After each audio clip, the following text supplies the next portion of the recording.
अस्सलाम वालेकुम दोस्तों रंधावा व्लॉग यूट्यूब चैनल ते खुश आमदीद।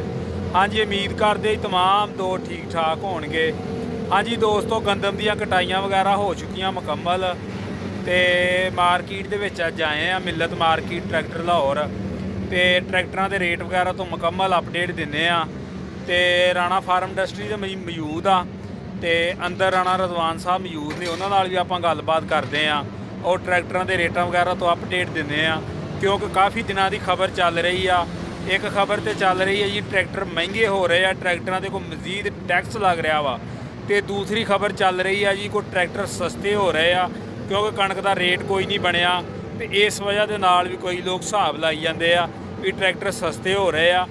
तो ये मुकम्मल आप जो भी कहानी है तुहाडे सामने दोस्तों रखते हैं कि ट्रैक्टर महंगे हो रहे हैं या सस्ते हो रहे हैं ਜਾਂ ਕੀਮਤਾਂ ਇਹਨਾਂ ਦੀ ਜਿਹੜੀਆਂ ਇਹੋ ਹੀ ਰਹਿਣਗੀਆਂ।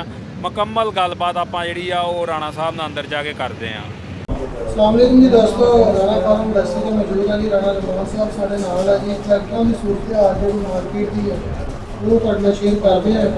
जिस तरह कोई रेटां के हवाले नाल गलबात चलती है जी, घट जाने या वध जाने हकीकत की है राणा साहब ने पुछदे। अस्सलाम वालेकुम राणा साहब, बहुत शुक्रिया तुसीं टाइम दिता जी। राणा साहब की सूरत हाल है मार्केट रेट बदलणगे ट्रैक्टरों के या घटणगे या की बनेगा? रेट भावें ਵਧਣ ਭਾਵੇਂ ਘਟਣ, अगर ਜ਼ਿਮੀਦਾਰ ਦੀ ਬਿਲ ਪਾਵਰ ਹੈਗੀ ਹੈ ਨਾ ਤੇ ਉਹਨੇ ਟਰੈਕਟਰ ਲੈਣਾ ਹੀ ਲੈਣਾ। ਰੇਟ ਭਾਵੇਂ ਜਿੰਨਾ ਮਰਜ਼ੀ ਵੱਧ ਜਾਏ ਜਾਂ ਘਟ ਜਾਏ, ਤੇ ਜੇ ਉਹਦੇ ਕੋਲ ਪੈਸੇ ਹੀ ਨਹੀਂ ਹੈਗੇ ਤਾਂ ਉਹਨੇ ਟਰੈਕਟਰ ਕਿੱਥੋਂ ਲੈਣਾ। ਕਣਕਾਂ ਦੇ ਹਾਲਾਤ ਬੜੇ ਬੁਰੇ ਗਏ। ਕਣਕ ਦੀ ਵਜ੍ਹਾ ਤੋਂ ਬਿਲਕੁਲ ਹਰ ਸ਼ਹਿਰ ਦੇ ਕ੍ਰਾਈਸਿਸ ਆ ਗਏ ਨੇ। ਟਰੈਕਟਰ ਮਾਰਕੀਟ ਨੂੰ ਲਿਆਉਣਾ ਜ਼ਾਹਿਰ ਹੈ ਤੇ ਪਿਓਰਲੀ ਜ਼ਿਮੀਦਾਰ ਨਾਲ ਕਨੈਕਟਡ ਹੈਗੀ ਹੈ। ਜੇਕਰ ਤੁਸੀਂ ਸ਼ਹਿਰਾਂ ਦੇ ਵਿੱਚ ਜਾਓ ਤਾਂ ਸ਼ਹਿਰਾਂ ਦੇ ਵਿੱਚ ਸਾਰੇ ਬਾਜ਼ਾਰ ਸੰਸਾਨ ਪਏ ਨੇ ਕਿਉਂਕਿ ਕਣਕ ਦੇ ਪੈਸੇ ਆਉਂਦੇ ਸੀ, ਲੋਕੀ ਕੋਈ ਬਰਤਨ ਲੈਂਦਾ ਸੀ, ਕੋਈ ਕੱਪੜੇ ਲੈਂਦਾ ਸੀ, ਆਪਣੀ ਜ਼ਰੂਰੀਅਤ ਦੀ ਜ਼ਿੰਦਗੀ ਪੂਰੀ ਕਰਦਾ। ਜ਼ਰੂਰੀਅਤ ਦੀ ਜ਼ਿੰਦਗੀ ਦੇ ਬਿਲਕੁਲ ਪੂਰੀ ਨਾ ਕੋਈ ਠੇਕਾ ਦੇ ਸਕਦਾ, ਨਾ ਹੀ ਆਪਣੇ ਅਖਰਾਜਾਤ ਪੂਰੇ ਕਰ ਸਕਦਾ। ਹਾਂ, ਕੋਈ ਬੰਦਾ ਖਰੀਦਦਾਰ ਨਹੀਂ ਹੈਗਾ। ਲੇਕਿਨ ਇੱਕ ਬੰਦਾ 6 ਮਹੀਨੇ ਬਾਅਦ ਵਿਚਾਰੇ ਦੇ ਜ਼ਿਮੀਦਾਰ ਦੀ ਫਸਲ ਆਈ ਹੈ ਤੇ ਉਹ ਹੁਣ ਵਿਹਲਾ ਬੈਠਾ ਹੈ, ਉਹਨੇ ਆਪਣੇ ਅਖਰਾਜਾਤ ਪੂਰੇ ਕਰਨੇ, ਆੜ੍ਹਤੀ ਦੇ ਪੈਸੇ ਕਿੱਥੋਂ ਦੇਣੇ। ਇਸ ਕਰਕੇ ਹਰ ਚੀਜ਼ ਤੇ ਕ੍ਰਾਈਸਿਸ ਹੈ। ਬਾਹਰੋਂ ਕਣਕ ਮੰਗਵਾ ਕੇ ਜ਼ਿਮੀਦਾਰ ਤੇ ਜ਼ੁਲਮ ਹੀ ਕੀਤਾ ਫਿਰ ਬਹੁਤ ਜ਼ਿਆਦਾ। ਰਾਣਾ ਸਾਹਿਬ ਇੱਕ ਹੋਰ ਵੀ ਅਪਡੇਟ ਜਿਹੜੀ ਕੰਪਨੀ ਤਰਫੋਂ ਆਈ ਹੈ ਕਿ ਟੈਕਸ ਵਗੈਰਾ ਲੱਗਣ ਦੇ ਮੁਕਾਮਾਤ ਹੈਗੇ ਨੇ, ਉਹਦੇ ਕੀ ਜ਼ਾਹਿਰ ਹੈ ਗੌਰਮੈਂਟ ਦੇ ਉੱਤੇ ਵੀ ਕ੍ਰਾਈਸਿਸ ਹੈਗੇ ਨੇ।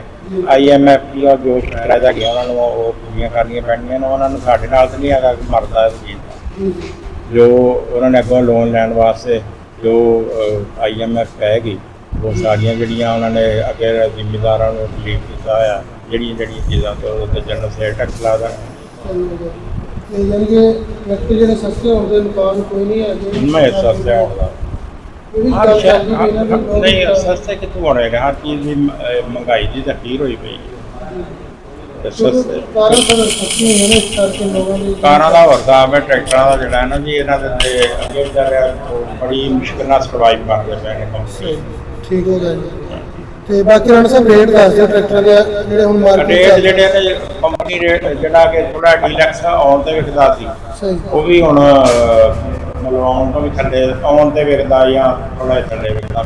ਸਹੀ, ਯਾਨੀ ਕਿ 37-60 ਦਾ 60। ਹਾਂ ਠੀਕ ਹੋ ਗਿਆ। ਤੇ ਵੈਸੇ ਜਿਹੜਾ 85 ਉਹ ਕਿੰਨਾ? ਉਹ 15,000 ਅਸਰ ਰੇਟ ਤੋਂ ਥੱਲੇ ਵਿਕਦਾ। ਯਾਨੀ 34.5 ਲੱਖ ਦਾ। 34.5 ਦਾ 260 ਜਿਹੜਾ ਉਹ ਤਕਰੀਬਨ 90,000 ਦਾ 95 ਦਾ। ਸਹੀ।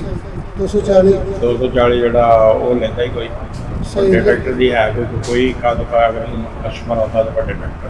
ਸਹੀ। 235 ਜਾਂ ਦੂਸਰਾ ਜਿਹੜਾ ਮਾਡਲ ਨਹੀਂ 235 ਤੇ ਵਿਕਣਾ ਹੀ ਨਹੀਂ। ਸਹੀ। ਬਹੁਤ ਰਾਣਾ ਸਾਹਿਬ ਜਿਹੜਾ 260 ਦੇ ਚ ਡੀਲੈਕਸ ਜਾਂ ਸਪੈਸ਼ਲ ਕਿਹੜਾ ਜ਼ਿਆਦਾ ਸੇਲ ਹੁੰਦਾ?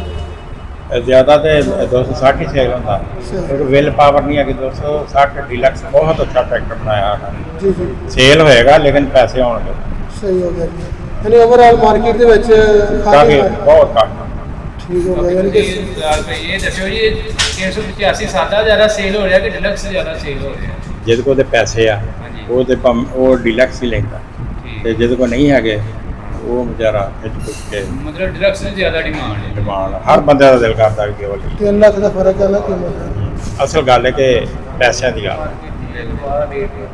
ਹਾਂਜੀ, ਜਿਹੜੀ ਅਫਵਾਹ ਚੱਲਦੀ ਪਈ ਰੇਟ ਘਟਣ ਦੀ ਹੈ। ਨਹੀਂ ਘਟਣ ਦਾ ਐਵੇਂ ਬਾਹਰੋਂ ਲੋਕੀ ਜਿਹੜੇ ਨਾ ਪਿੰਡਾਂ ਦੇ ਵਿੱਚ ਆਪਣੇ ਆ ਸਾਡੇ ਕੋਲ ਹੀ ਤੇ ਬੰਦਾ ਬੈਠਾ ਜੀ ਆ ਬੈਠਾ ਹਾਂਜੀ ਤੇ ਇਹਨੂੰ ਵਿਚਾਰੇ ਨੂੰ ਨਾ ਕਿਸੇ ਨੇ ਕਹਿਤਾ ਜੀ ਉਹ ਕੀਮਤ ਘਟ ਰਹੀ ਹੈ ਸਹੀ ਤੇ ਨਵਾਂ ਟਰੈਕਟਰ ਲਿਆ ਤੇ 2 ਲੱਖ ਰੁਪਈਆ ਜਿਹੜਾ ਟਰੈਕਟਰ ਘੱਟ ਦੇ ਵੇਚਦਾ। ਮੈਂ ਕਿਹਾ ਸ਼ਰੀਫ ਆਦਮੀ ਤੇ ਸਾਨੂੰ ਦੇ ਜਾਣਾ ਹਾਂਜੀ ਤੈਨੂੰ ਕੋਈ ਸਵਾਲ ਬਸ ਇਹੀ ਗੱਲ ਹੈ ਨਾ ਕਿ ਜ਼ਿਮੀਂਦਾਰਾਂ ਨੇ ਲੁੱਟਣਾ ਹਰ ਪਾਸੇ ਜ਼ਿਮੀਂਦਾਰਾਂ ਨੂੰ ਹਰ ਪਾਸੇ ਲੁੱਟਦੇ ਉਹਦਾ ਸਾਈਂ ਲੋਕ ਜਾਂ ਬੰਦਾ ਸਹੀ ਹੋ ਗਿਆ ਉਹਨੂੰ ਕਹਿੰਦਾ ਕੀਮਤ 5 ਲੱਖ ਘੱਟ ਚੱਲੀ ਹੈ ਉਹਨੇ ਉਹ ਡਰਦੇ ਨੇ ਵੇਚ ਸਹੀ ਹੋ ਗਿਆ ਯਾਨੀ ਕੋਈ ਐਵੇਂ ਬਸ ਅਫਵਾਹਾਂ ਹੀ ਨੇ ਇਹ ਚੀਜ਼ਾਂ ਮੈਂ ਨਹੀਂ ਤੇ ਰਾਣਾ ਸਾਹਿਬ ਇਹ ਜਿਹੜਾ ਉਹਨਾਂ ਨੇ ਕਿਹਾ ਜੀ ਇਹ ਬਿਆਨੀ ਹਲਫੀ ਜਮ੍ਹਾਂ ਕਰਾਓ ਜੀ ਉਹ ਇਸ ਕਰਕੇ ਨਾ ਵੀ ਕੰਪਨੀ ਜਿਹੜੀ ਨਾ ਆਪਣੀ ਸੇਫ ਸਾਈਡ ਰੱਖਦੀ ਹੈ ਕਿ ਅਗਰ ਤੁਸੀਂ ਇੱਕ ਟਰੈਕਟਰ ਬੁੱਕ ਕਰਾਉਂਦੇ ਤਾਂ ਕੱਲ ਨੂੰ ਤੁਸੀਂ ਕਹਿੰਦੇ 3 ਲੱਖ ਰੁਪਈਆ ਜਨਰਲ ਸੇਲ ਟੈਕਸ ਦਿਓ ਮੈਂ ਕਿਹਾ ਦਿਆਂ ਜਦ ਬੁਕਿੰਗ ਪਹਿਲਾਂ ਤੋਂ ਕਰਾਈ ਹੈ ਤੇ ਉਹ ਫਿਰ ਕੰਪਨੀ ਆਪਣੀ ਸੇਫ ਸਾਈਡ ਵਾਸਤੇ ਉਹ ਬਿਆਨ ਹਲਫੀ ਲੈਂਦੀ ਹੈ ਕਿ ਅਗਰ ਕੱਲ ਨੂੰ ਕੋਈ ਉਹਦੀ ਕੀਮਤ ਦਾ ਕੋਈ ਮਸਲਾ ਬਣ ਗਿਆ ਤਾਂ ਤੁਹਾਨੂੰ ਬੈਲੈਂਸ ਪੇਮੈਂਟ ਦੇਣੀ ਪਏਗੀ।